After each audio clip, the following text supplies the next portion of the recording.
Silakan Mas. Assalamualaikum warahmatullahi wabarakatuh. Waalaikumsalam. Salam sejahtera untuk kita semua. Saya Agus Harimurti Yudhoyono, Ketua Umum Partai Demokrat, hari ini didampingi oleh Ketua DPD Partai Demokrat Provinsi Jawa Timur, Stenvil Antonio, dan Ketua DPC Partai Demokrat Kabupaten Pacitan, yang juga adalah Bapak Bupati Pacitan, Bapak Indar Tato. Hari ini berbahagia bisa menerima secara langsung kehadiran pasangan calon yang akan Partai Demokrat usung dalam Pilkada di Kabupaten Pacitan tahun 2020 ini. Tentu besar harapan kita semua, keluarga besar Partai Demokrat, agar Pilkada bisa dimenangkan dengan baik oleh Mas Indrata Nurbayu Aji sebagai calon bupati, berpasangan dengan Mas Gagarin sebagai calon wakil bupati.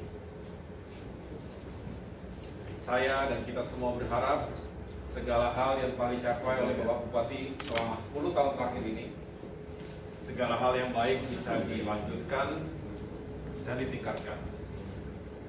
Adapun hal-hal yang belum tuntas selama kepemimpinan beliau, semoga bisa dituntaskan jika Bapak berdua terpilih menjadi pemimpin untuk Pacitan. Pacitan adalah kabupaten yang spesial, yang memiliki banyak potensi, dan tentunya dibutuhkan kepemimpinan yang baik, yang efektif, yang solid, yang insya Allah bisa terus memajukan dan mensejahterakan masyarakat yang sama-sama kita cintai. Itu adalah harapan, doa, dan perjuangan kita bersama. Saya tentu instruksikan kepada jajaran Partai Demokrat, baik itu DPD Jawa Timur, khusus DPC Kabupaten Pacitan, untuk bekerja sebaik-baiknya, bekerja total untuk bisa memenangkan Mas Haji dan Mas Gagarin dalam Pilkada 2020 ini. Dengan demikian, saya Agus Harimurti Yudhoyono, Ketua Umum Partai Demokrat, menyerahkan surat rekomendasi pasangan calon bupati dan wakil bupati Kabupaten Pacitan, Provinsi Jawa Timur, periode 2020-2025 kepada Bapak Indrata Nurbayu Aji sebagai calon bupati dan Bapak Gagarin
kami mendaftarkan diri sebagai bakal calon bupati. Semua tahapan di DPC Partai Demokrat insya Allah telah kami lalui, dari mulai pendaftaran, kelengkapan berkas, pengembalian formulir pendaftaran hingga penjaringan, semua insya Allah sudah kami lalui dengan baik.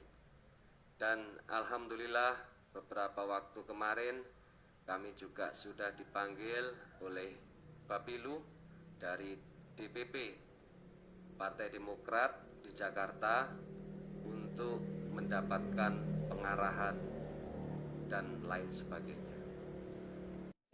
Pamada bersuara juga. Iya Mas Dono, ini alhamdulillah. Sehat ini, Alhamdulillah sehat selalu. Tambah sukses saja ini. Amin, alhamdulillah. Gini Mas, kita pengen bincang-bincang santai pagi ini tentang perkembangan politik di Pakistan.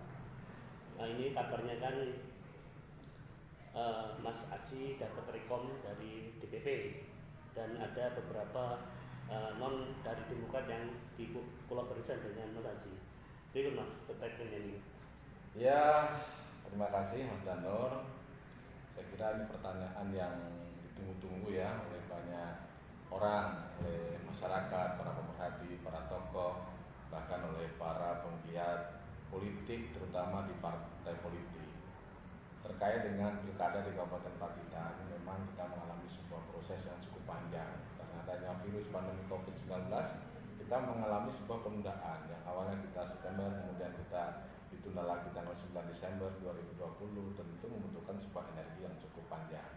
Dalam kurun waktu 8 bulan sampai 1 tahun ini, tentu setiap bakal calon telah berjuang untuk bagaimana meningkatkan popularitas dan elektabilitasnya di masyarakat. Akan tetapi pada suatu kenyataan politik dan fakta politik yang terjadi, siapakah yang direkom oleh Partai Demokrat? Bukan berarti kami yang ada di Partai Demokrat itu jumawa, bukan. Akan tetapi memang karena Partai Demokrat ini adalah partai yang paling banyak dicintai di Kabupaten Pacitan, terbukti kita mendapatkan 12 kursi di DPRD Kabupaten Pacitan.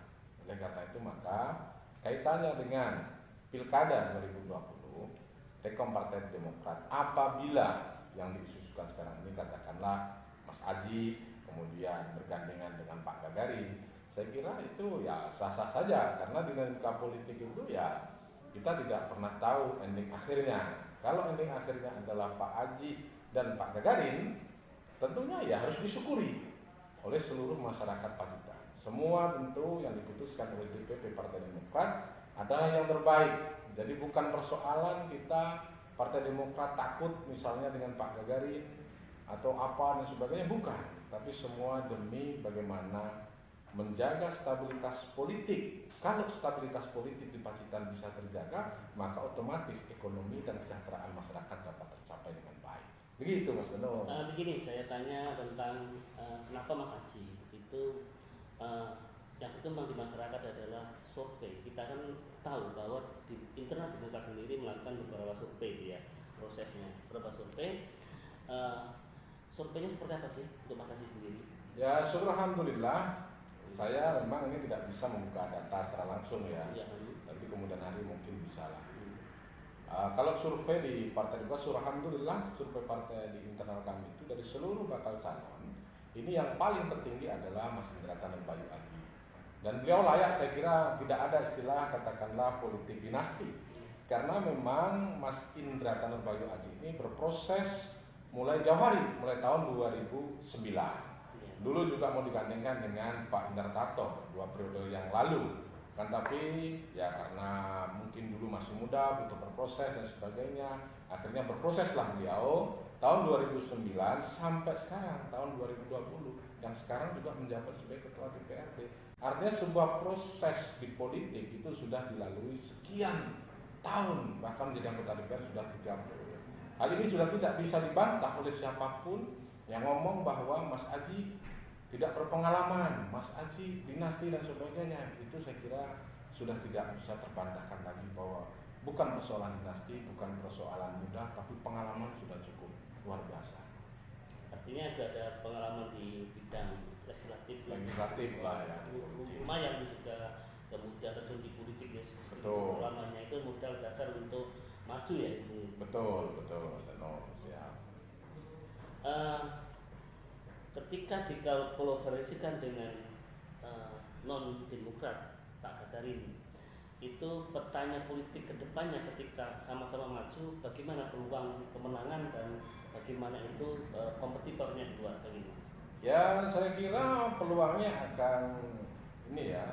Saya kira dinamika politiknya akan tidak begitu keras. Kalau kemarin mungkin akan terjadi keras, tapi ini kalau sudah antara Mas Aji dengan Pak Gagarin apabila menyatu, ini sudah saya anggap dinamikanya tidak begitu keras. Akan tetapi ya tidak mengecilkan yang lain, karena memang di situ masih ada ada partai-partai lain yang bisa mengusung calon bupati untuk bagaimana melawan Aji dan Gagarin ini, yang sekali misalnya ini memang dipasangkan. Nah, inilah yang kemudian kita harus dewasa menilai dalam hal politik seperti ini, karena partai-partai di luar ini juga masih ada cukup kursi dari 20% total kursi di DPRD, sehingga mereka bisa saja membangun sebuah kekuatan kemudian untuk melawan kompetitor yang direkom dari Partai Demokrat.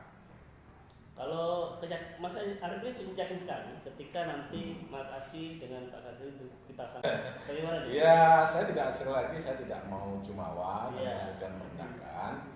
Akan tapi kalau memang dilihat dari sebuah komposisi ini, apabila terjadi, maka mungkin akan lebih mudah begitu loh, Yeah, bukan betul. mudah tapi akan lebih mudah dibandingkan yang kemarin. Bukan berarti kemudian takut dengan Pak Gagarin, bukan. Pak Gagarin kemarin misalnya mau maju sendiri, misalnya nggak ada masalah juga. Yeah. Kita juga siap saja. Karena kalau sudah katakanlah semua keputusan para petinggi partai politik dan tentu keputusan DPP itu atas kehendak masyarakat. Kita lihat surveinya, kita lihat proses politiknya yang terjadi itu, maka ambil jalan yang terbaik agar terjadi kondusivitas, stabilitas politik di Kabupaten Pacitan. Begitu Mas. Oke Mas, bisa kami tangkap. Kemudian ini Mas, dengan Mas Aji direkom dari salah satu calon yang mendaftarkan ke Demokrat dari internal Demokrat. Kita tahu juga selain Mas Aji kan banyak sekali dari bakal calon yang lain. Itu nanti untuk menyatukan internal Demokrat seperti apa Mas? Tentu apabila Rekom ini sudah diumumkan secara resmi, maka akan ada pertemuan. Jadi pertemuan tingkat elit di Partai Demokrat, kemudian bagaimana menyatukan juga, memberikan pemahaman kepada bakal calon yang mungkin tidak mendapatkan rekomendasi. Terakhir Mas Arief ini kan dengan Mas Aji direkom Dewan Pimpinan Pusat untuk maju calon bupati Pacitan menjadi AS1, itu nanti otomatis di organisasi Dewan Perwakilan Rakyat Pacitan ada kekosongan kursi pimpinan. Itu peluangnya dari pengganti Mas Aji kira-kira siapa dan dari mana itu Mas? Mohon dijelaskan. Mudah-mudahan sahabat saya ini punya peluang untuk Baik, terima kasih Mas Danur. Ini memang agak sensitif Mas Danur ya. Akan tetapi memang ketika seorang anggota DPRD sesuai dengan PKPU, kemudian kebetulan anggota DPRD juga sebagai ketua DPRD atau unsur pimpinan, kemudian beliau mencalonkan diri sebagai bupati, maka beliau ini harus mengundurkan diri atas nama anggota DPRD, bukan atas nama ketua atau pimpinan DPRD. Akan tetapi karena memang antara pimpinan dan anggota itu juga harus mengundurkan diri kedua-duanya, maka proses pergantiannya tentu diatur oleh partai politik yang mengusung. Dalam hal ini adalah Partai Demokrat, apabila yang diganti adalah Saudara Indratan Bayu Aji. Oleh karena itu, siapakah yang berpeluang untuk menduduki kursi DPRD Kabupaten Pacitan? Tentu yang menentukan adalah DPP Partai Demokrat. Tapi kalau boleh, saya berpendapat bahwa di sini memang ada senior-senior yang sudah cukup layak untuk menduduki di DPRD Kabupaten Pacitan. Ada Pak Pujo, ada Mas Anung, ada Pak Roni, ada Pupri dan sebagainya. Tentu semua itu mempunyai peluang yang sama. Tinggal bagaimana nanti DPP melihat siapa yang terbaik untuk menjadi ketua DPRD. Yang potensial. Yang potensial tentunya begitu. Tidak terlepas dengan sekarang ini zamannya adalah Industrial Revolution 4.0. Wah. Yaitu banyak juga pemimpin muda yang termasuk di Betul, beberapa kota. betul. Kita tahu di provinsi juga tahu di wakil-wakil rakyat kita menduduki posisi-posisi itu dari generasi muda. Tanggapan jenengan Mas? Pemimpin Memang muda ini ya. pemimpin muda ini menjadi sebuah fenomena yang cukup luar biasa di kancah baik itu daerah, regional, nasional, internasional, mulai dari segala tingkatan. Contoh yang paling kecil aja, misalnya orang sekarang menjadi ketua RT, Pak Kasun, Pak Lurah, Pak Kepala Desa, Bupati, Pak Anggota DPRD, Bupati dan seterusnya. Fenomena ini harus disambut sebagai suatu hal yang baik. Nah, yang penting diimbangi dengan sebuah integritas dan kemampuan yang cukup. Nah, kenapa generasi muda ini sekarang banyak bermunculan di mana-mana? Karena memang eranya sekarang ini era digitalisasi yang begitu cepat. Kalau yang tua, mohon maaf ini, yang katakanlah berpikirannya lama, berpikiran tempo dulu, tidak mengikuti teknologi, maka akan ketinggalan. Karena sekarang ini orang berkampanye, orang melakukan pendekatan komunikasi publik, itu bisa menggunakan teknologi.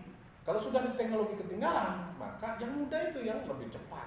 Karena dia cepat berubah dan menyesuaikan terhadap situasi dan kondisi yang hari ini, dewasa ini mudah berubah-ubah. Jadi mulai sikap, tingkah laku, dan perbuatan, itu manusia sekarang ini sudah mulai cepat dalam hal berubah-ubah. Tidak seperti dulu, kalau sudah pakemnya begini, terus sekarang enggak. Kalau udah begini, benernya nggak pas pada zamannya dirubah, terus. Dan hal yang mengikuti perubahan yang paling cepat itu adalah anak muda. Oleh karena itu, para generasi muda, pemimpin muda saat ini harus kita sambut baik. Karena bagaimanapun pemimpin muda itu juga semangat daripada proklamator Indonesia, Bapak Soekarno. Pak Soekarno, Bung Karno dulu masih muda dalam menjabat sebagai Presiden Republik Indonesia. Terima kasih Mas Danur. Ya, terima kasih Mas Arif. Ya, semoga sukses selalu. Dengan adanya pertemuan kami pagi ini dengan Mas Arif, semoga ini menjadi informasi, edukasi, informasi masyarakat, menjadi berkah. Mas Arif, semoga sukses selalu. Amin, alhamdulillah. Politik dipacitan, damai adem ayem juga berjalan dengan semesta.